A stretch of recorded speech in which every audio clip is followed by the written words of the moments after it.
वीरासने सुस्थितम् अग्रे वाचयति प्रभञ्जनसुते तत्त्वं मुनिभ्यः परम् व्याख्यान्तं भरतादिभिः परिवृतं रामं भजे श्यामलम् वामे भूमिसुता पुरश्च हनुमान् पश्चात् सुमित्रासुतः शत्रुघ्नो भरतश्च पार्श्वदलयोः वायुवादिकोणेषु च सुग्रीवश्च विभीषणश्च युवराट् तारासुतो जाम्बवान् मध्ये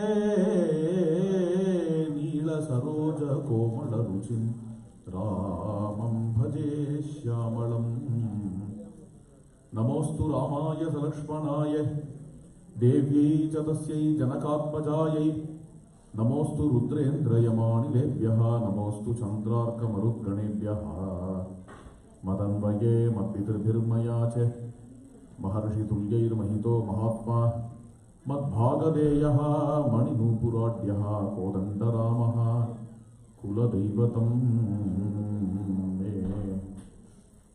जानकीकान्तस्मरणम्. In the path of devotion, there are two streams. One is Katha Sravana, another one is Nama Sankirtana. Shri Anna in this song talks about these two streams. Tava Kathamrita Mattasya me Tava Guna Chintanam Sada Bhavatu Tava Nama Kirtana Siddhasya Me Tava Rupa Darshanam Sulabham Bhavatu Janmani Janmani Tava Bhaktim Dehi Me Kripaya Raghava. In every birth, O Rama, you give your bhakti. This is a prayer. It clearly shows that I want the next birth also. Janmani, Janmani. He is not talking about going to moksha. It's because Rama Bhakti Rasa in samsara itself is a very great rasa. It is a greater rasa than the experience of moksha. Rama Bhakti is Purushartha. For this Purushartha means ultimate goal, ultimate objective, ultimate purpose of life. Devotion to O Rama, your feet, is the ultimate purpose of life. That's why a Bhakta says, ultimate purpose of life is subjective. Different people may have different objectives in their life, but to a devotee, devotion is ultimate. Regarding this devotion, the two streams described here, Tava Nama Kirtana Siddhasya me Tava Rupa Darshanam Sulabham Bhavatu. About Rama Nama Sankirtana we were listening in previous Upanyasam. Ramanama can bestow all boons. Those children who recite Ramanama can get good marks. And those who are in job, they can get increment in salary. These kinds of boons also Ramanama can grant. That's what Murendraj says.